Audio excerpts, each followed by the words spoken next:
Game mo sa akin.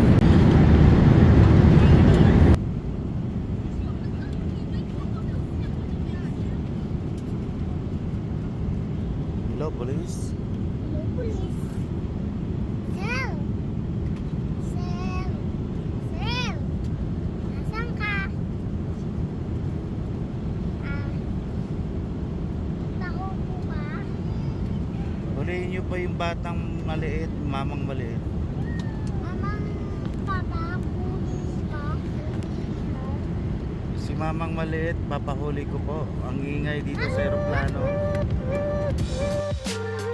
Hello guys, pagkatapos nga pala ng mahabang biyahe sa eroplano, Philippine to Vancouver, Canada ay kasama ko sa plano ko ang mag-overnight muna para makapagpahinga at bago niyan ay nakapagpabook naman ako ng hotel na mura lang $500 2 rooms, Vancouver Luxury Guests House. Pero malayo doon sa aking inaasahan na akala ko mala Holiday Inn ang dating yon pala ay isang malaking bahay na may mga paupahan. Pero kahit hindi sulit dahil walang aircon at ang isang kwarto na aming nakuha ay walang electric fan ay doon na lang kami nagsiksikan sa isang kwarta kung saan nandoon ang electric fan.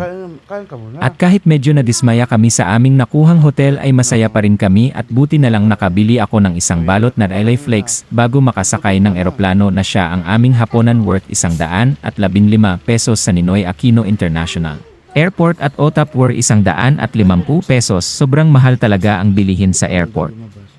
Pinagkasya na lang namin yung dala naming pagkain, dahil wala namang pagkain sa aming tinutuluyang Hotel Kuno. Nakakamangha talaga ng bahay, na aming tinulugan na Hotel Kuno, hahaha.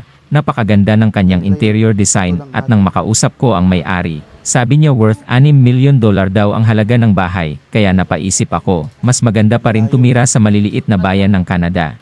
Katulad ng lugar na tinutuluyan ko ngayon sa Nepawa, Manitoba, ang halaga ng mga bahay doon $200,000 to $300,000 at hindi pa crowded.